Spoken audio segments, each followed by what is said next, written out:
Chapter 166. The War. Autumn, 1979.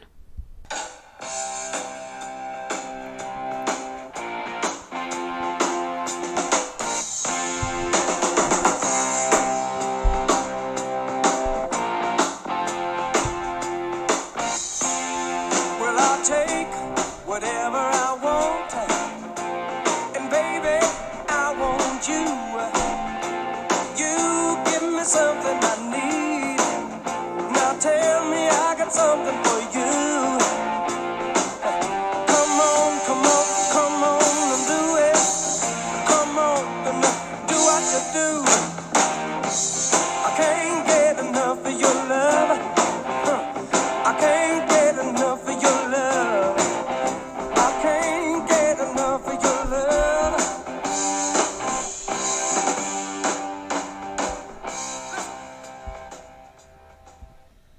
Friday, the 7th of September, 1979. Ugh, bugger. Remus groaned, cradling his shoulder and biting his lip. Padfoot came bounding over, yapped, then transformed back into Sirius. What's up? Dislocated. Remus grimaced, still clutching his arm. Have you got my wand? Yeah, hang on. All right, Mooney. James and Peter came sauntering out of the thicket. That was great. Yeah, great. Remus accepted his wand from Sirius and pointed it at his sore arm. He thought about Livia and Castor, as he did every full moon since meeting the pack. He hoped they were both safe, and he sort of wished he had them nearby, just for the healing benefits. Arm fixed, or as close as he could get it, he struggled to his feet and pulled on his clothes stashed under a nearby bush. Okay? Sirius asked, watching him warily. You look a bit shaky. Just hurts a bit, Remus said, having to stop himself from shrugging. Can I side along with you to get back? Of course. Oi, prongs! Sirius nudged James with his elbow, grinning. Bloody good stag do, yeah? Hey? Hey? Stag do? Yes, Padfoot, very funny. James snorted. Just as funny as the last 100 times. I'm wasted on you lot, Sirius sighed. Less than 24 hours to go, Peter said. How are you feeling? Tired, James said with a yawn. Shall we? They apparated back to the Potters, which was already a hive of activity. They'd hired 4 extra house elves in preparation for the wedding the next day, and the tiny little creatures darted back and forth across the kitchen, whipping up a feast. Lily and Mrs. Potter were sitting at the kitchen table, Mrs. Potter in her dressing gown and slippers, which she was never out of these days. Lily jumped up to kiss James. Morning, darling. I just stayed long enough to see you, but I'll be off now. How are you, Remus? Remus nodded, blank and exhausted. Lily cocked her head and tutted. Go to bed, the lot of you. You all need your beauty sleep. James, I've left you a list of things you need to get sorted this afternoon. Give me a ring when it's all finished, or I'll never sleep. Sirius, did he give you the rings? Oh, no, silly me. I've got them.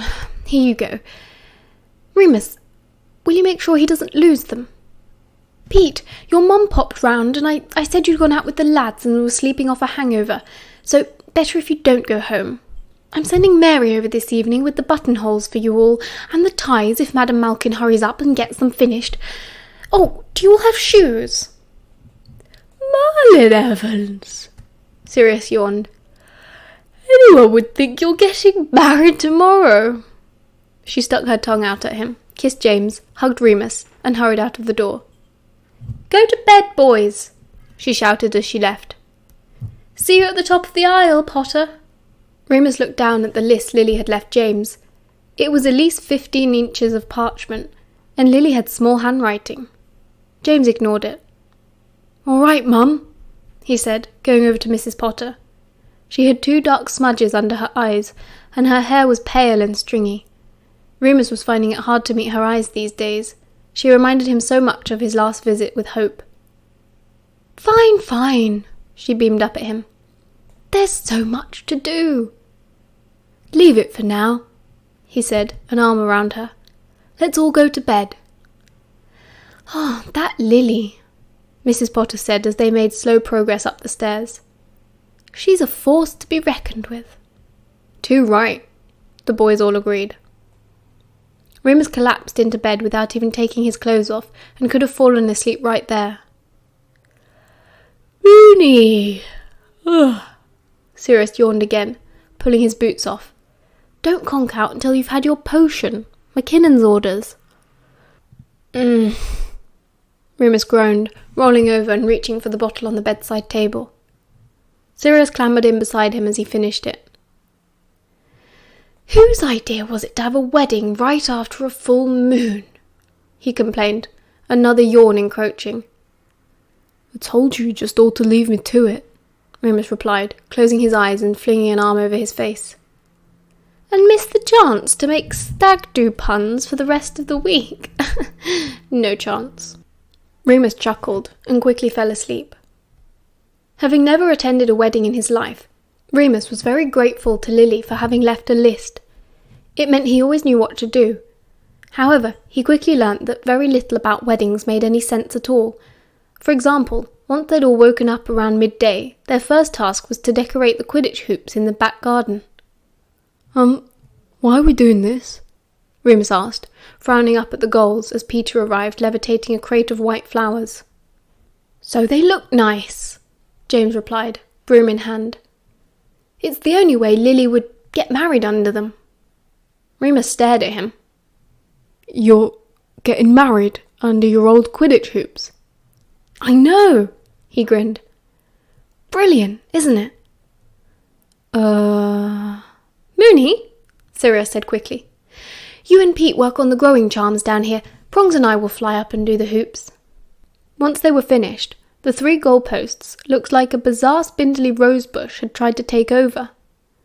Next, they had to decorate the nearby trees with the same flowers and summon all of the chairs from the Potters' extensive attic, then get them to line up neatly in rows of 8. After that, Mrs. Potter asked Peter and Sirius to help her with all of the crockery for the reception, and gave James and Remus instructions to sort out the ballroom. Ballroom? Remus looked at James, confused. He'd been visiting the Potters for years now, and he felt like he knew the house pretty well, but he'd never seen a ballroom. Yeah, we don't use it much, James replied casually. Keep it in storage. In storage? How on earth you stored an entire room, Remus did not know. Yep, I just need to remember where the instructions are. They went into James's dad's study, and James located a map inside one of the desk drawers. Remus got quite interested then. He would always be very fond of maps. This one was a blueprint for the Potter's mansion, which made it extra fascinating. There were all kinds of special little spells and enchantments labelled on it, but they had work to do, so he couldn't get a good look. The ballroom was hidden behind the living room couch. James and Remus both had to concentrate very hard and murmur some ancient incantations to get the door to appear. Then, of course, the couch had to be moved and the door unlocked, which was annoyingly fiddly. When James finally pushed the oak-panelled double doors open, Remus's jaw dropped. It was one of the most beautiful rooms he'd ever seen. Art Deco marble pillars as far as the eye could see, and a glorious stained glass ceiling which cast jewel-coloured patches of sunlight into the dark hardwood floor. Bloody hell, he swallowed, feeling very small. He remembered watching Sirius and Lily rehearsing dance steps in their tiny living room, and for the first time in a long time, Remus felt very poor and grubby next to his wealthy pureblood friends. I know, James laughed. Stupid, isn't it? But you know, at least we'll fit everyone in. I think we've got 33 Weasleys coming already. Feeling a bit better, Remus set about helping James check the room, and then they conjured some mops to begin cleaning the floor. James closed the doors while they did this, so they would not be disturbed.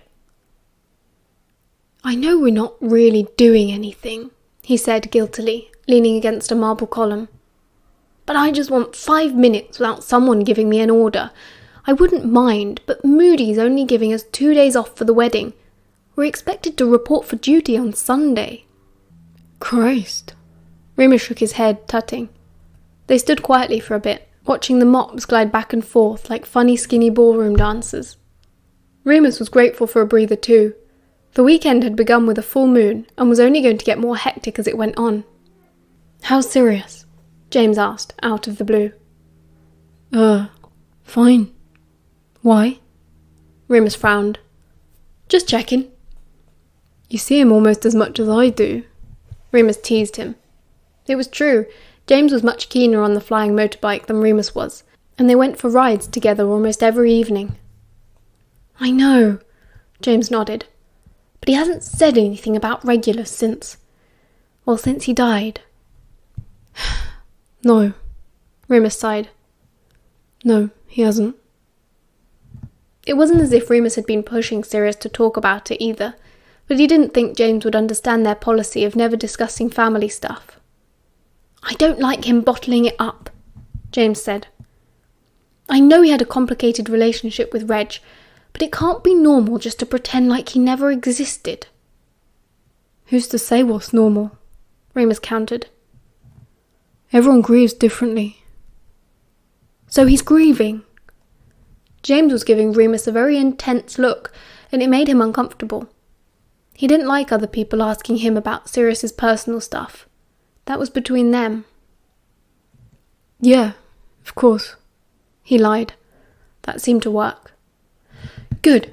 I've been worried about him. It's been a shit year all round." Could say that. Remus snorted. It's about to get a lot better though. Any pre-game nerves?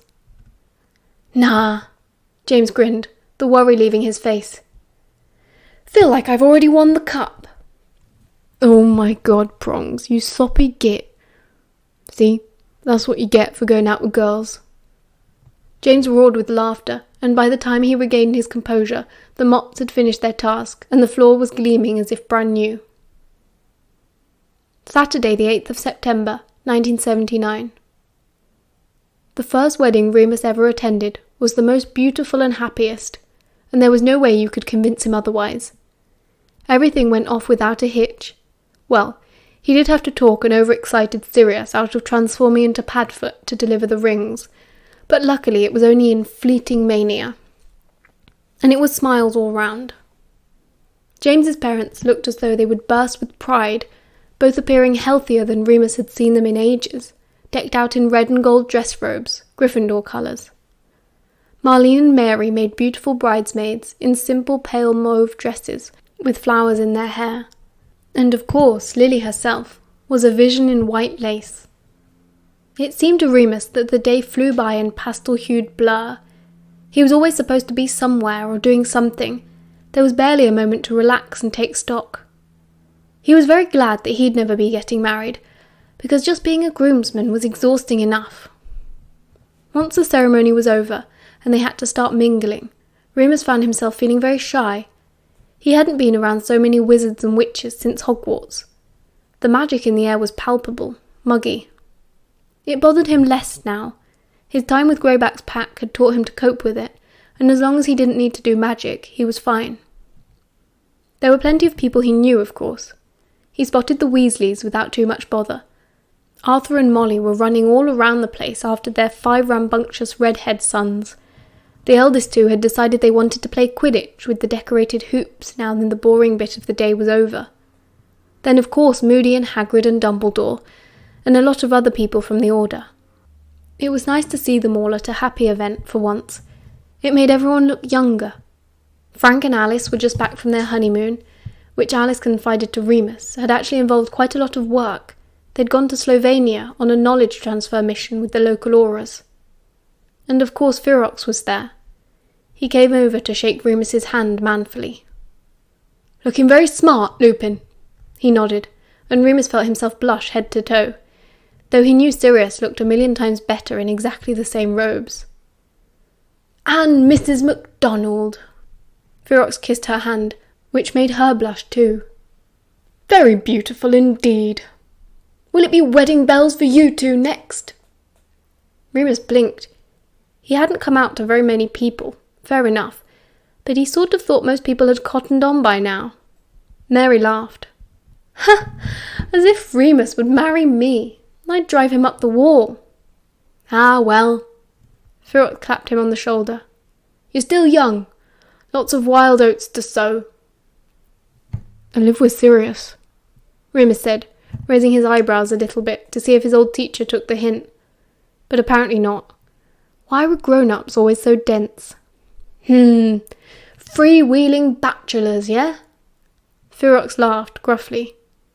Mary looked as though she was about to say something, but Remus caught her eye and gave the tiniest shake of his head. Not worth it.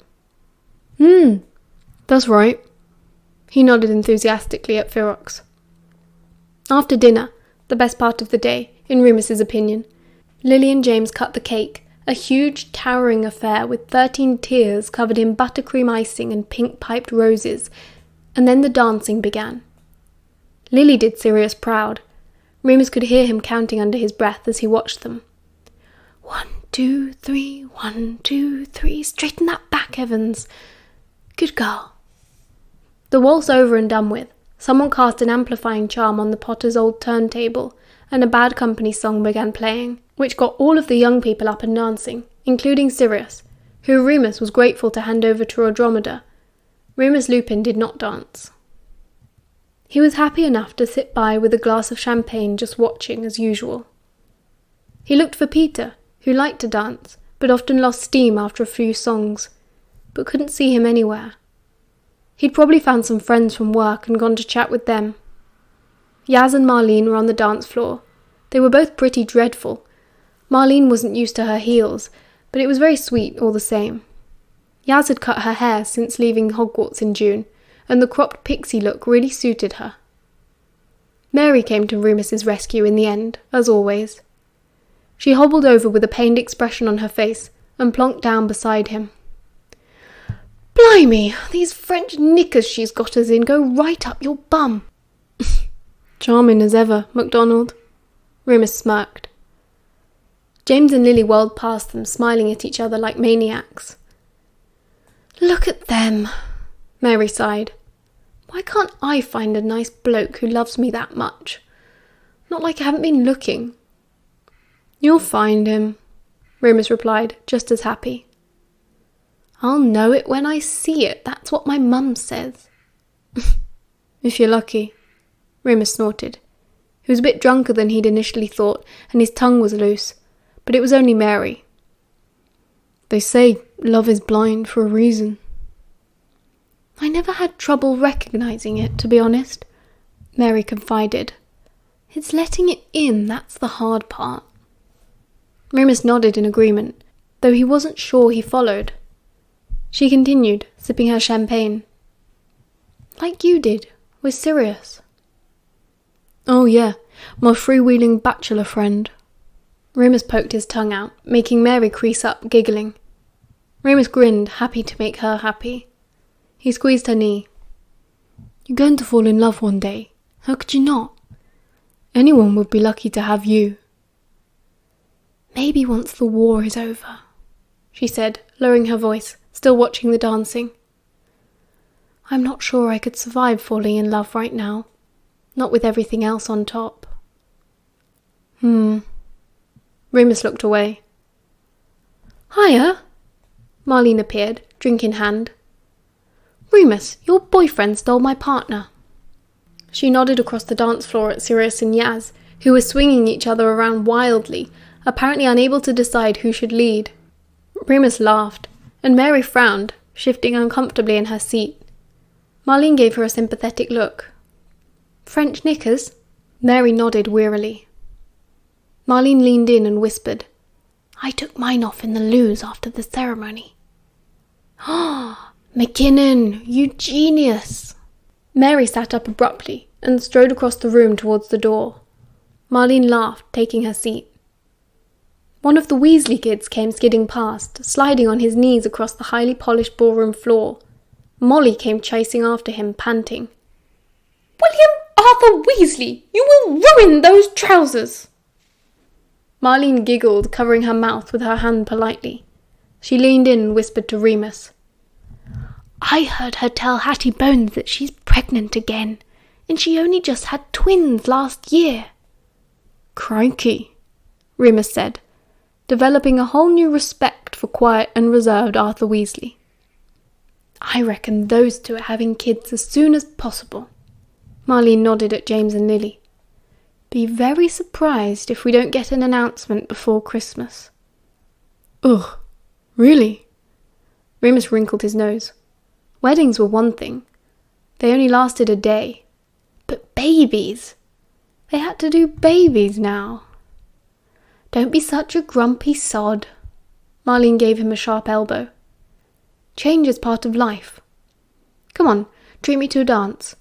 Be nice to have a partner that's taller than me. She stood up and tugged on his wrist. Okay, he sighed. Okay, but only 'cause they haven't served the cake yet. End of chapter 166.